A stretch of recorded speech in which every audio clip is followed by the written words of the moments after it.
Good afternoon once again. We'll now proceed class to analysis of variance in factory overhead. We proceed to problem number 2. Now for factory overhead, we have two-way, three-way, and four-way methods sa pag-analyze ng variance. And we first illustrate the two variance method including the entries. Using problem number 2, ang una po, pag-analysis ng variance ng overhead, if the rate is not given, you must be able to determine the factory overhead rate. For example, here, in problem number 2, the overhead is applied at 2.10 per DLR. Given na po, ano? But that 2.10 per hour can be analyzed into fixed rate and variable overhead rate. Look at this class.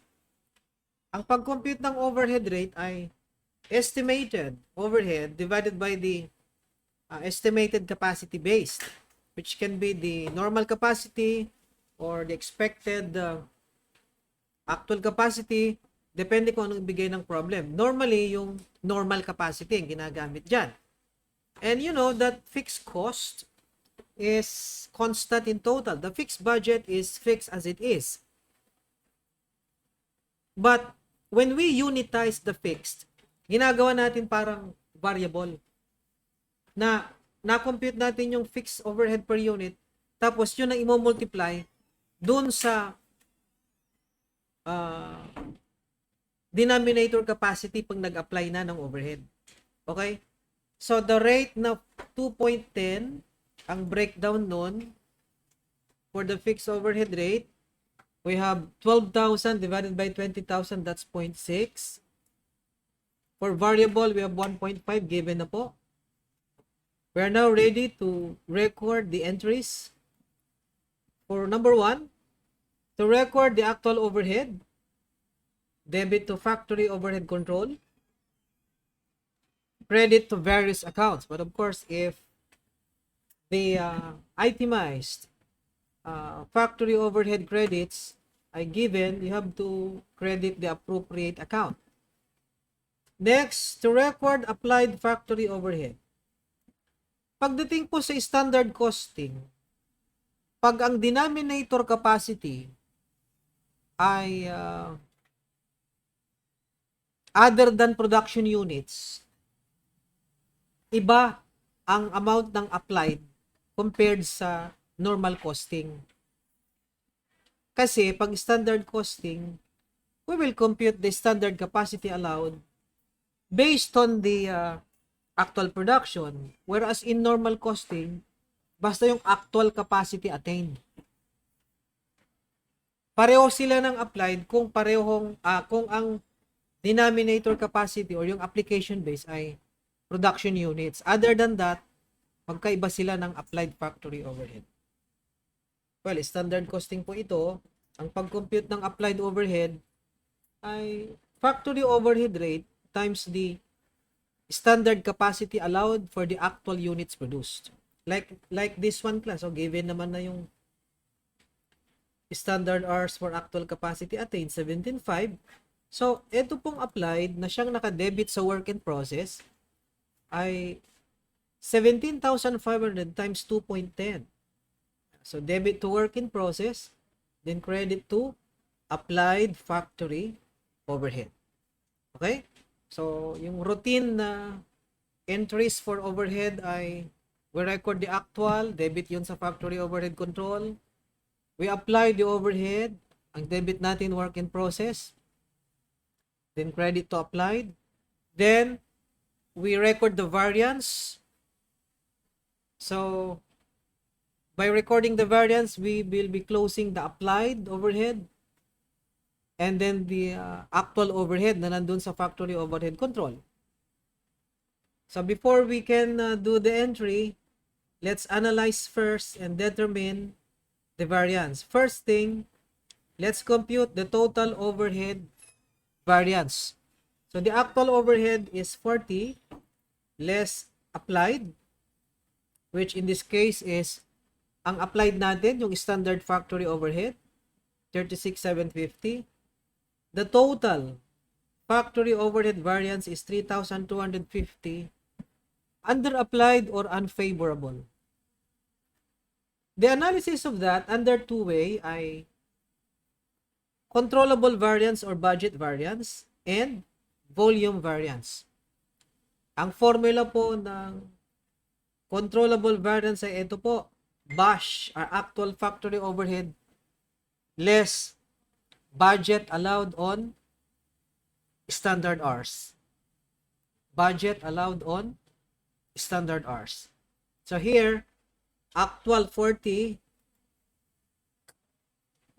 less budget allowed on standard hours. So you just have to use the flexible budget formula, no, na for overhead 12,000 plus 1.5 na variable. Pag you're going to state that in the form of y equals a plus bx, the flexible budget formula for overhead is y equals 12,000 plus 1.5x. If x is the standard capacity allowed, di substitute nyo lang 17.5. The budget is 38,250. 40 minus 38,250, that's the 1,750 unfavorable controllable variance. Then the other variance is volume variance, or sometimes denominator variance, because it results from the difference ng denominator that was used in computing the rate and then the denominator used to apply the overhead. Ang tawag dyan, volume variance. BASH minus standard factory overhead applied. Dyan sa actual and standard, isisingit nyo lang yung BASH. Kukompute nyo na ang buong, rather yung dalawang variance na controllable and volume variance. So 1,750 unfavorable, 1,500 unfavorable. Kaya yung total 3,250 ito, oh. Yan. Okay? Ngayon, the other way to compute the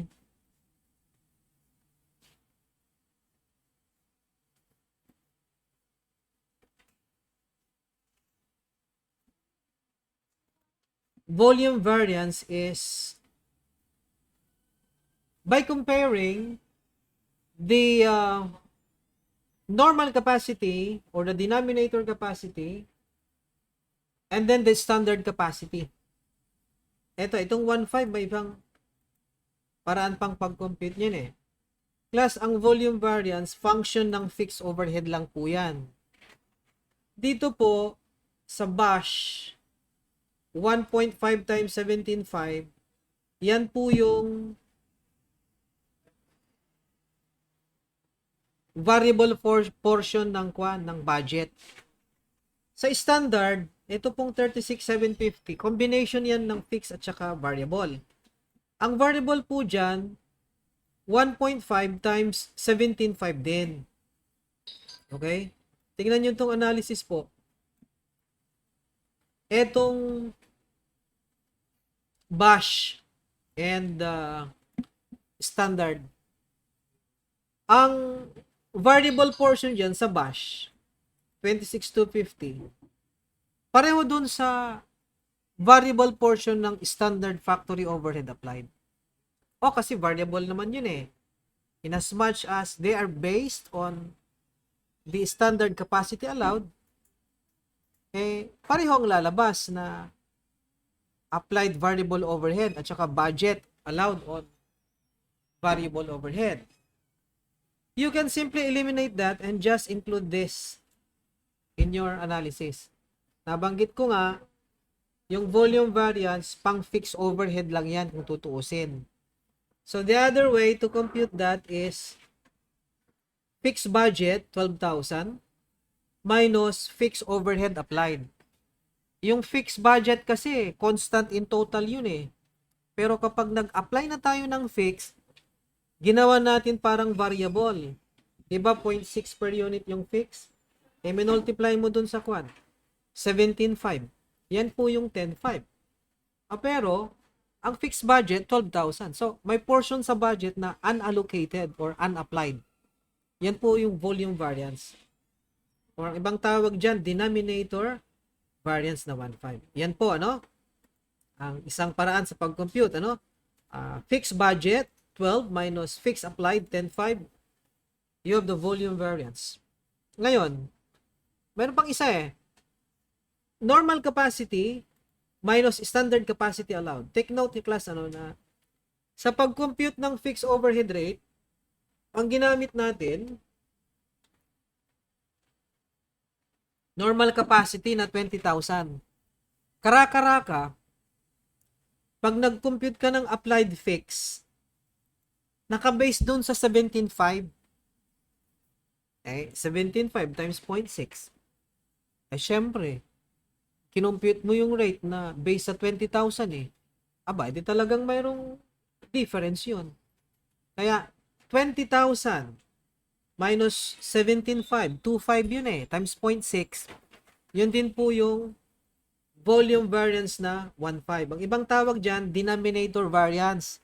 Dahil nagre-result po yan sa pagkakaiba ng denominator na ginamit sa pag-compute ng rate, yung 20,000 normal capacity, at yung denominator na ginamit sa pag-apply ng overhead rate, diba ginamit natin sa pag-apply yung 17.5. And that will result now to variance na tinatawag na volume variance or denominator variance. Okay?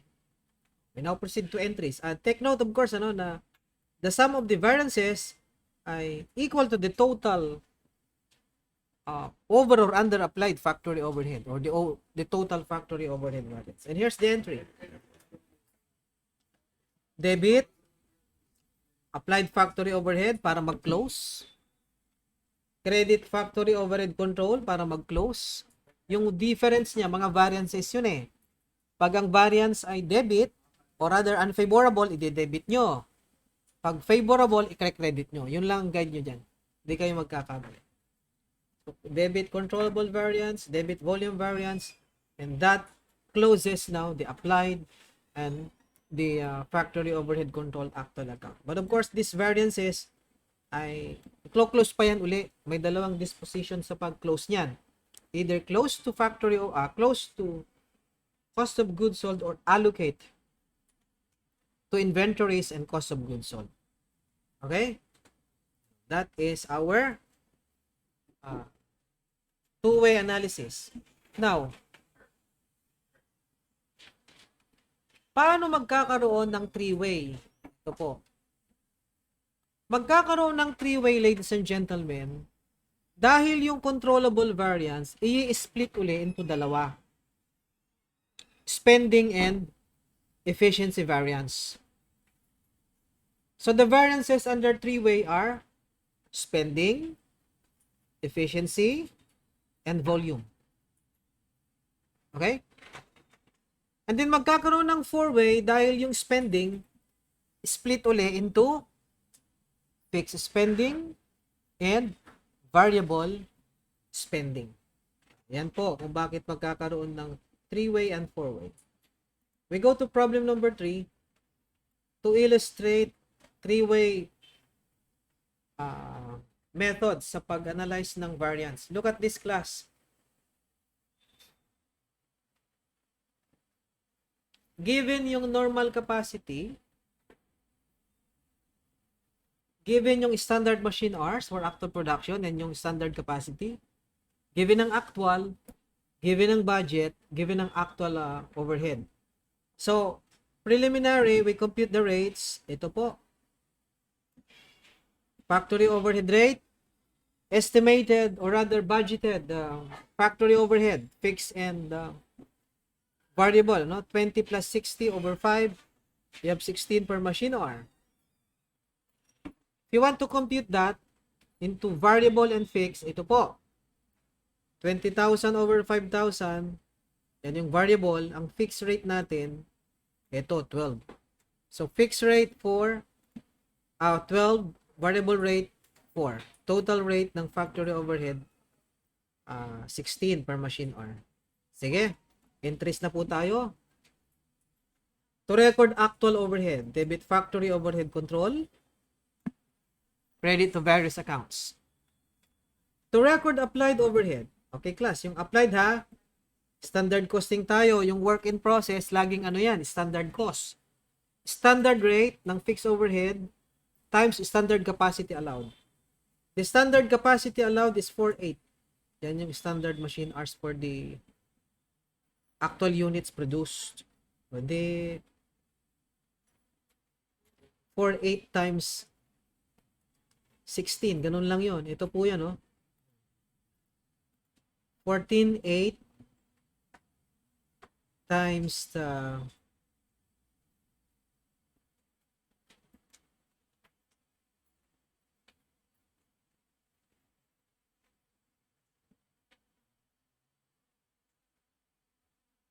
rather 4,800, bigong sabihin, times 16.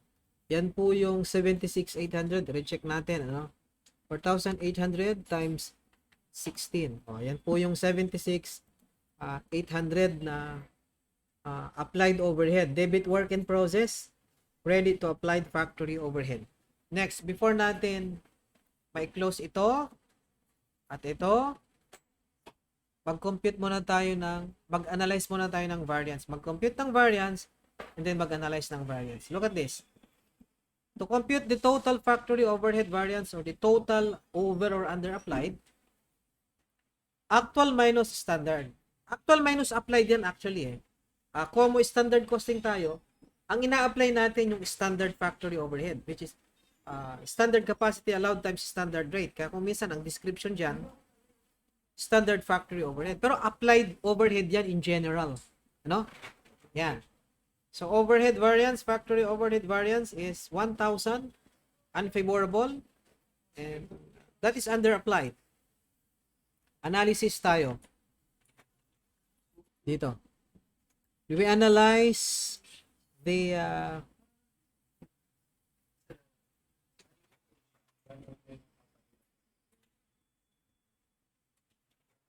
variance, ano?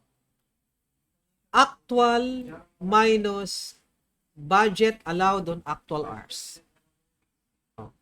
Y equals A plus BX uli yan. Pero ang X dyan, actual hours. Magkano ang budget para sa actual hours attain? Ito po. Ang fixed budget, constant, ha? O, yung variable. 5,200 kasi yung actual machine hours, eh. Times 4. Yan yung flexible budget on actual capacity. O, di 80,800.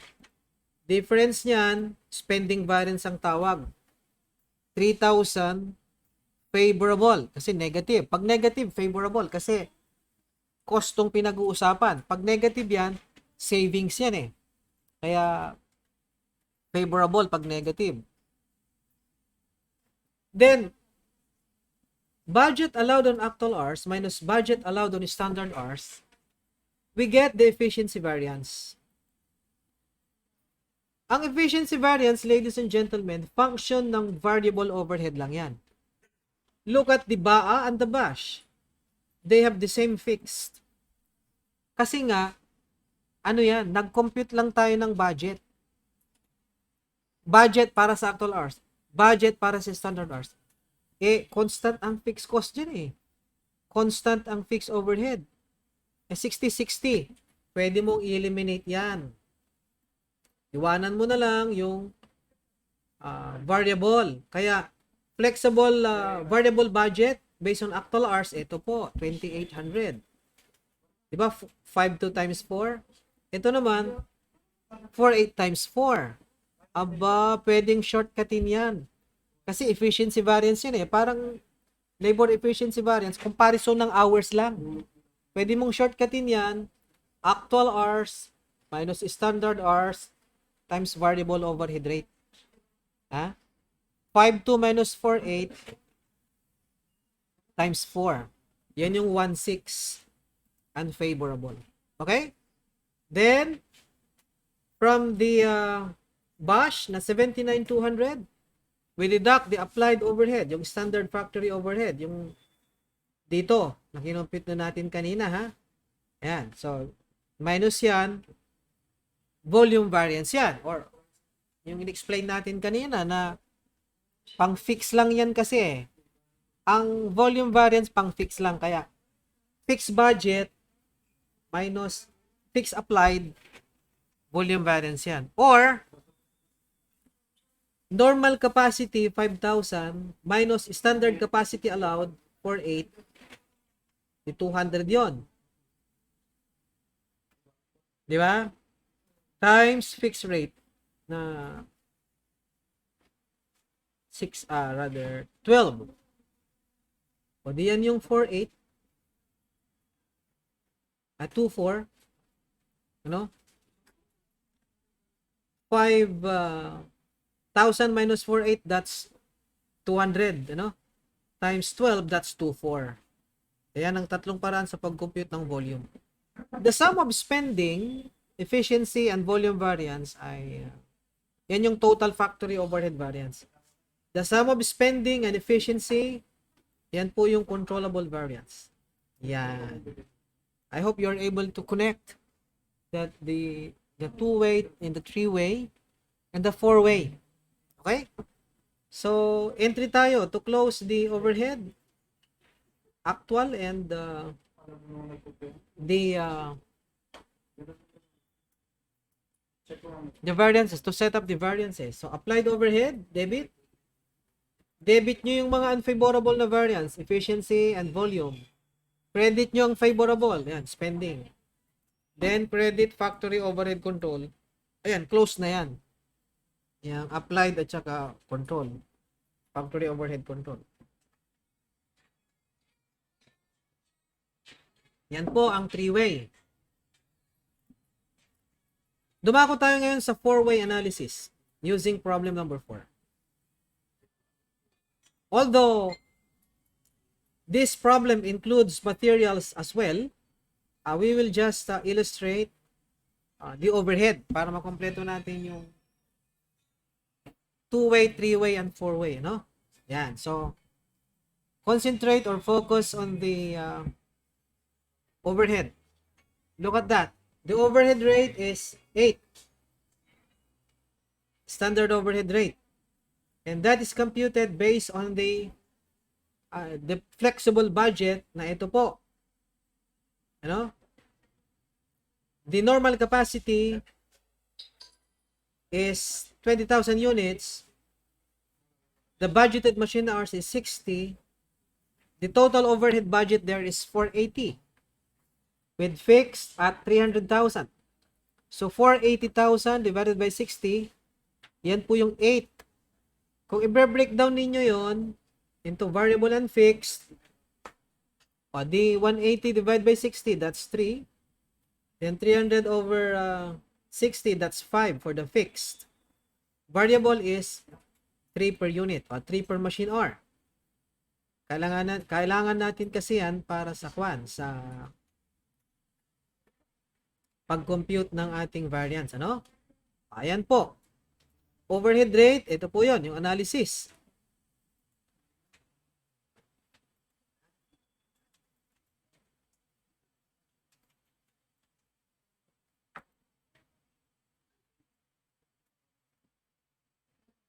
We now compute the total overhead variance. Actual, 436,500.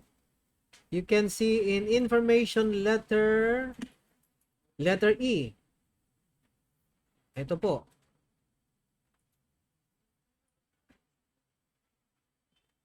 Total variable overhead, 146,500. Then the total actual fixed cost, 290. The sum of that is 436,500. So, actual, 436,500 minus applied, yung standard po, di ba? 8 per machine hour. Ay, tingnan natin yung standard machine hours allowed for the actual output. The standard machine hours allowed for the actual output ay 18,000 yung actual output, ano? At overhead is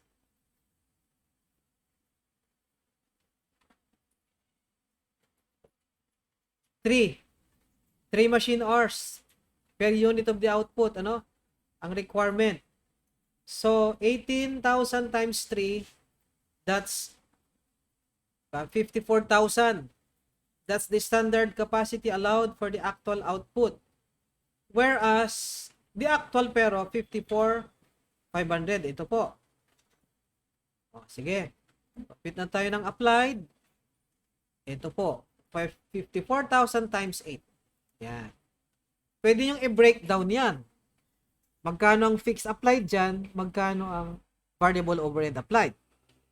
O di, 54,000 times 3, yan ang variable. 54,000 times 5, yun ang fixed applied. The total factory overhead variance is 4,500. Unfavorable. Or that is actually under applied. For four-way analysis, ito po. Yung spending variance na fix, actual fix minus fixed budget. Favorable ng 10,000. For variable spending, actual variable, mali yung spelling, transposition, actual variable na 290, or rather 146,500 minus variable budget on actual hours. Actual hours are 54,500. So 54,500 times 3, that's the flexible budget on actual hours for variable. And so the variable spending is 17. So the total spending variance ay favorable 27. Favorable 27. We go to efficiency variance, yung shortcut formula na lang na actual hours minus standard hours times variable rate. So that is 54,500 minus 54,000 times 3. And you have there the 1,500 unfavorable. And in the volume variance, yung shortcut na rin, normal capacity na 60,000 machine hours minus standard machine hours na 54,000. So that's the 6,000 times 5. That is now your volume variance na 30,000 unfavorable. All this, you sum up, it must net to 4,500 unfavorable. So negative 10,000, negative 17,000, positive 1,500, positive 30. The net there is actually 4,500 unfavorable. Yan ang analysis under 4-way. Okay? Pag may analysis kayo ng 4-way, pinakakumpleto yan eh. Kasi na-analyze nyo rin yung variance as to variable and fixed. Alin dyan ang mga fixed overhead variances? Ito po, volume and fixed spending. Alin ang variable overhead variances? Efficiency and variable spending. Ito kasi, ito class, itong analysis na to, pwede nyong i-breakdown yan na actual variable minus variable applied. Yun ang total variable overhead variance. Actual fixed minus fixed applied. Yun naman ang total fixed overhead variance. Which you can analyze, of course, into yung variable, analyze that into variable spending and efficiency. Yung fixed, you can analyze that into fixed spending and volume variance. Yan po ang 3-way analysis, a 2-way, 3-way, and 4-way analysis. So, tandaan ang pag-compute ng variance, tandaan ang formula, wala kayong option dyan kung hindi i-memorize yan, tapos i-apply nyo nang i-apply sa solving para makabisado ninyo. You must know the entries. And then, you must be able to reconstruct. Pag Ang tanong sa board exam ay reconstruction ng mga amounts. Kasi pwedeng itanong dyan, what is the rate? What is the actual? Kung ito ang variance, what is the actual overhead? Etc. etc. Ano na yan? Nasa analytical ability nyo na yan, class. Okay? Yan po ang tungkol sa factory overhead variance, 2-way, 3-way, 4-way. And then, the entries. Now, we go to mix variance and yield variance for materials and labor. Materials and labor. But here, we are illustrating it only for materials. Pag ang materials ay iisa, well, simple lang yung analysis nun. Wala namang mix of ingredients or mix of materials. Kaya wala tayong mix variance and yield variance doon.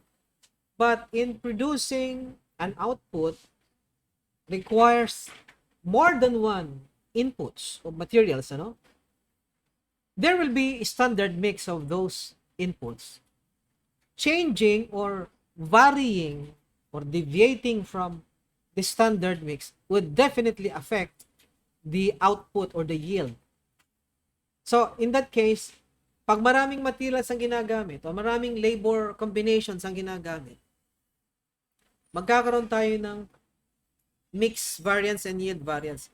Ang pinag-uusapan dito, pag mix and yield, quantity variance lang. The quantity variance, if analyzed further, may mix at saka yield. Ang labor efficiency, ganun din. Labor efficiency is mabre-breakdown into mix and yield variance din. That is if more than one type of materials or more than one type of labor ang inputs natin. Okay? Anyway, we now proceed to problem 5. Ito naman ay tungkol sa materials. First thing first, we compute materials quantity variance. O, pag marami pong materials na ginagamit, i-compute nyo lang yung materials quantity variance the normal way. Actual quantity minus standard quantity times standard price. So for coal, ito po yung mga actual quantity used. Ito po, naka-enumerate. Yan. Yan. 26,600, 12,880, 37,800, 7,140. Okay? Next, standard quantity. Kukumputin pa natin yan, ano? Ito po yung standard input. Kada 500 liter batch output. And there are 140 batches. For coal, kada batch consisting of 500 liter na output, the requirement is 200 liters coal. O di, kung 140 batches yan, 140 times 200. As simple as that. Dito naman, 140 batches times 100. Standard natin ng Protex 100. Ito naman, 140 times 250. And then, ito, 140 times 50. O di, actual quantity minus standard quantity times standard price. Ito, 0.2, 0.425, 0.15, and 0.330. Ito po yung materials quantity variance natin. Ang net is favorable.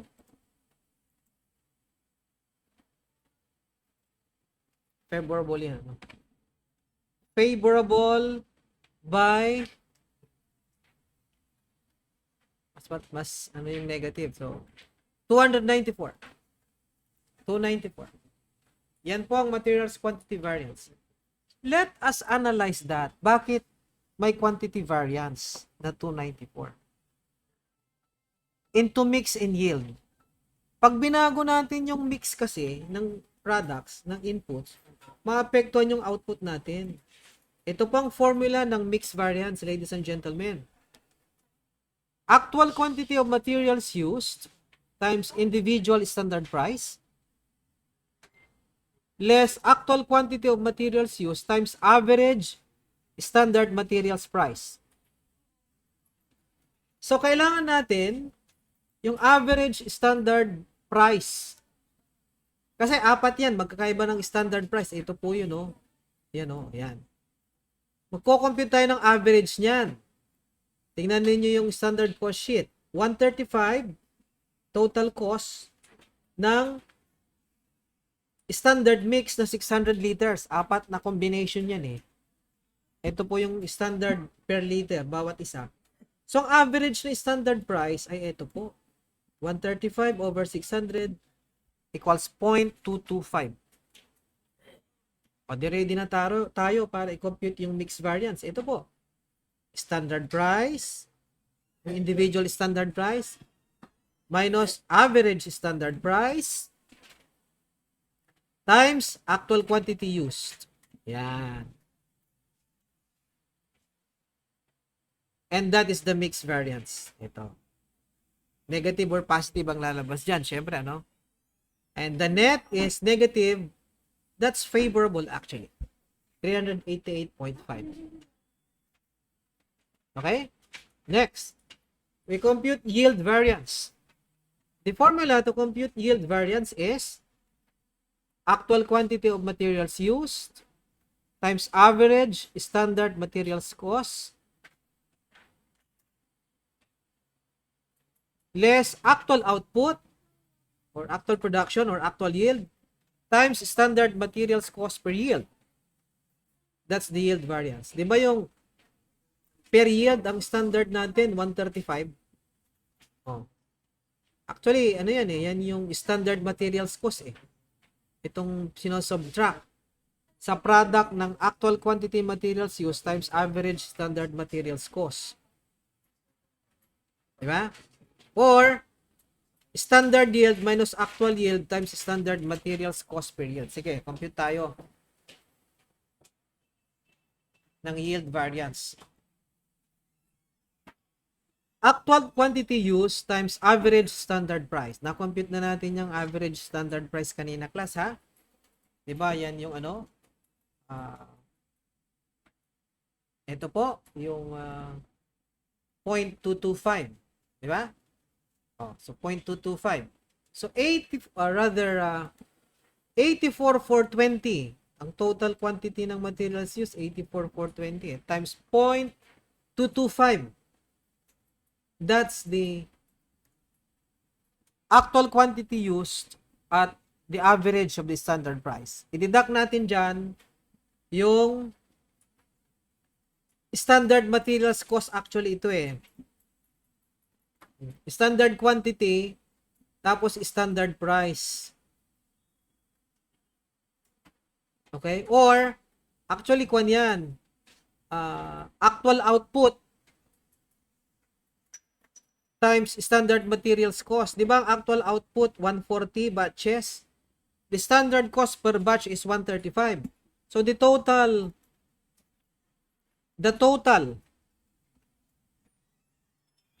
standard cost ng 140 batches ay pag minultiply mo yan sa 135, yan din yon, 18,900.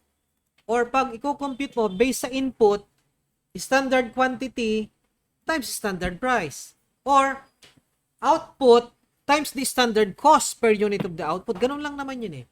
Kahit saan mo banatan or tirahin yan, input or output, pareho lang naman lalabas yan. Kasi yung standard input cost, kino-convert natin into output cost yon. Anyway, so that is the standard materials cost actually. 18,994.5 minus 18,900. The yield variance is 94. Yield variance to, ha? Yield variance.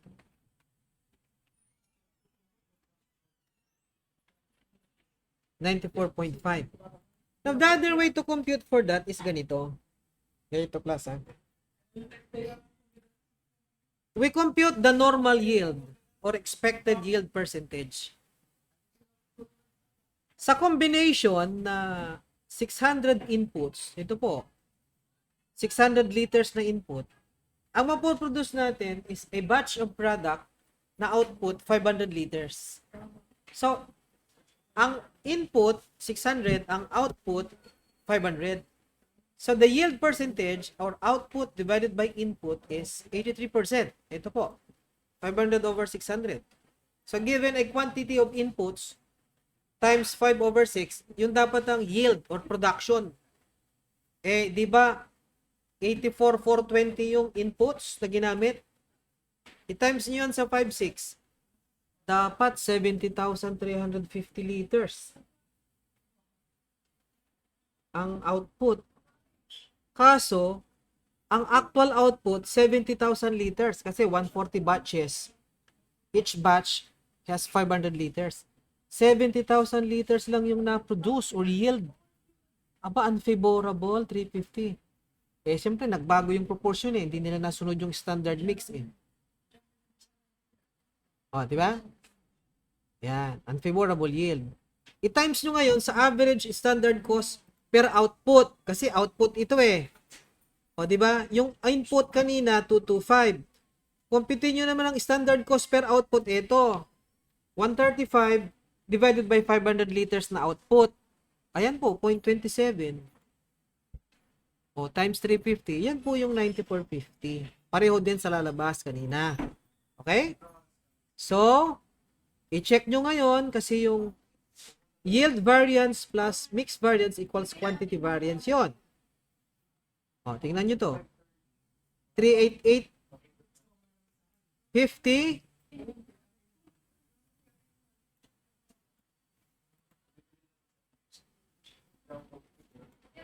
plus yung yield na 9450. O, di ba 294?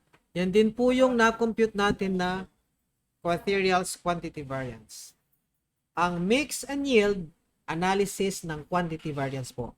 Kaya mix plus yield equals quantity variance. Or labor mix plus labor yield equals labor efficiency variance. Okay? That completes our variance analysis. I'm going to upload this Microsoft Excel board. I-re-upload ko din yung materials na mayroong sagot sa multiple choice.